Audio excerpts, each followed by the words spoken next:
What's up, everyone? It's Bones here. This past weekend, we got hit with a ban list right in time for my quarterly tier list video, and some things changed a lot, while other things got semi-limited.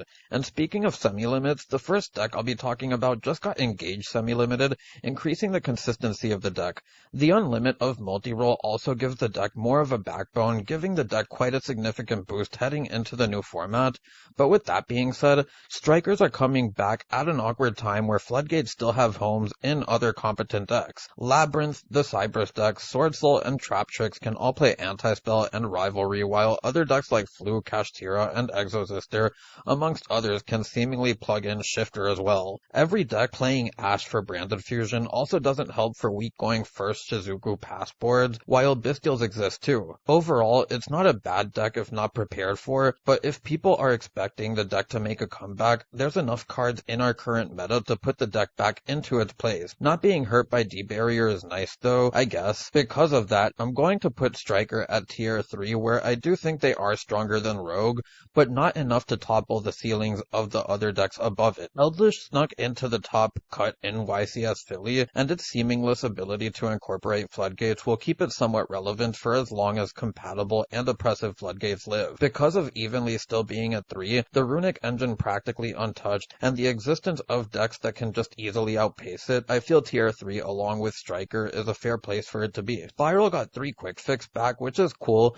but it's still a very fragile combo deck. I think Rogue is being a little bit generous, but because they're now one master plan away from having its main plays back, I felt it was still worth talking about. Dinosaurs got some help in Wild Survivors, but is it enough? The deck still can easily lose to itself as the number of bricks continue to rise, but its combo potential and consistency cards with the ability to win with your main deck can make it sound pretty appealing. Due to my skepticism, I'm putting it in Rogue, but I do think it has the ceiling of a tier 3 or low tier 2 deck. Dragon Link just lost Gamma, but it still has access to the Bystials. Unfortunately, I hesitate to put it beyond Rogue with decks like Kashtira and Labyrinth still around. Not to mention, Despia can also be a really rough match. There is a chance I could be seeing this wrong, and they thrive on the potential of diversity, with how much of that diversity has light and dark cards, but for now, I'll stick with Rogue. Despia has to be tier 1 now, right?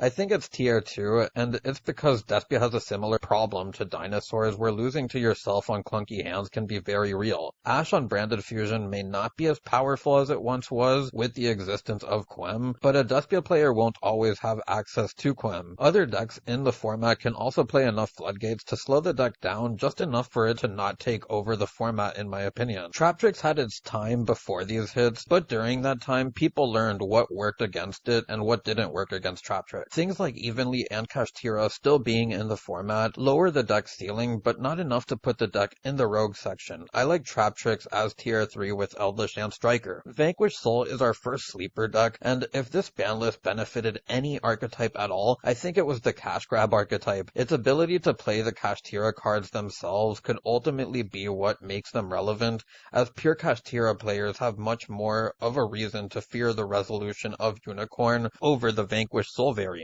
My second sleeper deck of the format is Gold Pride, with the Punk package still going strong and the ability to play enough going second cards while making powerful boards.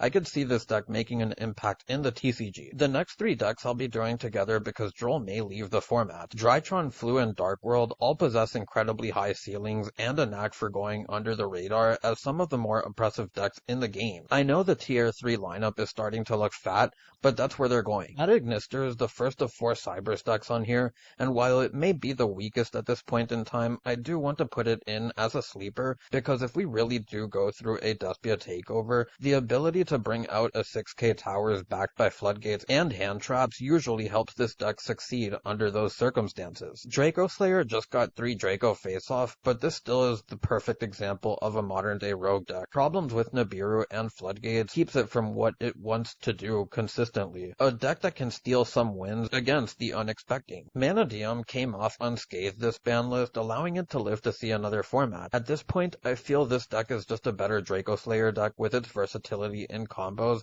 and a slightly better ability to combat going second cards. I think tier 3 is fair for this deck when you consider what the other decks in the format aim to do. I think Marincess takes the reins from Mathmech for being the best Cybers deck following this list, as Kragan and Gozen feel still pretty strong this format. You can also opt to play the water statue, but the ability to play anti-spell and D-barrier with a consistent engine should be enough. I like them in the tier 2 slot, slightly above all these tier 3 decks. Mathmech Circular to 1 hurts, but Alimbertian, Psynet Mining, and Small World still exist. If prepared for, maybe tier 2 is a stretch, but if unprepared for, that's where my ceiling for the deck is. I think tier 3 is a fair assessment for now, as Firewall Defensor still requires the normal summon. Swordsoul got Denglong, making Adhara a bit better, as well as the potential going first board. Its ability to play a plethora of floodgates also helps its cause, and I have a hard time not putting this at tier 2 with a tier 3 floor. Scareclaw deserves a mention as a rogue deck just because the format got slower again. The next one will probably be the toughest one, but at this point in time, I can't put purely above rogue.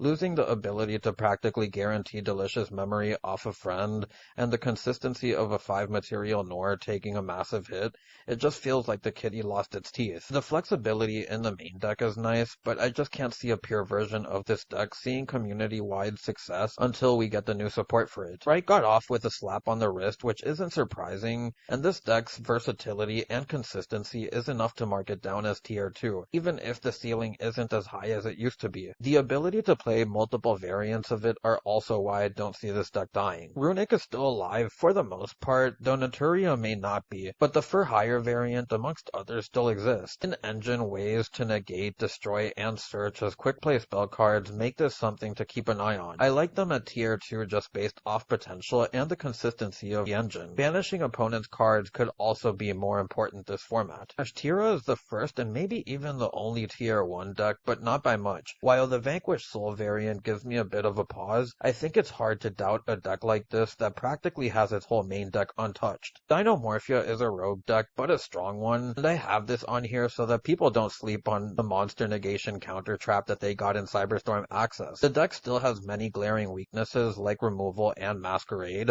but can be very oppressive and annoying for many decks to deal with. Hiroshizu feels like a sleeper deck this format, as a Riseheart is now at 1 and Diablosis is banned. Super heavy boards are now easier to play through, and not as many decks right now can play Shifter.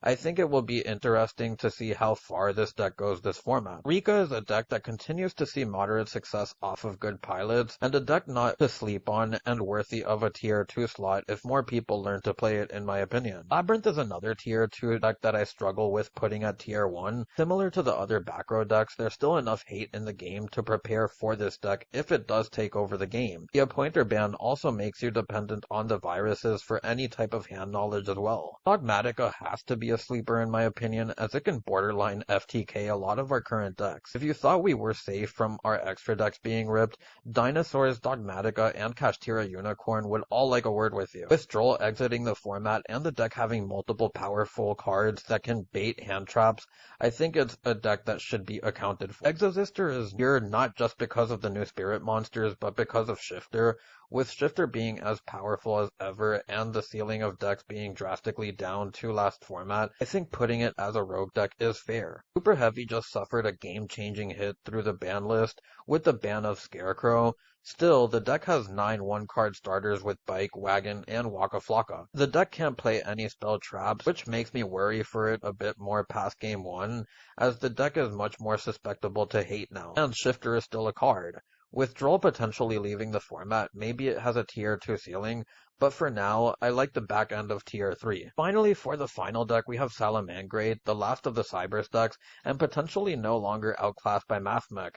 Its ability to play Floodgates and the going second cards with the fact that the deck is almost at full power should make it an interesting rogue deck this format with the potential ceiling of tier 3. Lastly, I'd like to talk about Assault Synchron and how this card is coming in about 3 weeks. With the loss of Chaos Ruler, I don't think this card will be as dominant as it was in the OCG, but there is a lot of decks this card can help. Chaos, Manadium, Synchron/Synchro Adventure, and even stuff like Agents or Blackwings can see a boost from this card. I expect this card to potentially give birth to some tier 2-3 strategies, with the ceiling of a tier 1 strategy coming from it. Anyways, if you made it this far into the video, I thank you so much for watching. Don't forget to click on those thumbs up and subscribe buttons if you enjoyed the video. It's Bones, signing out.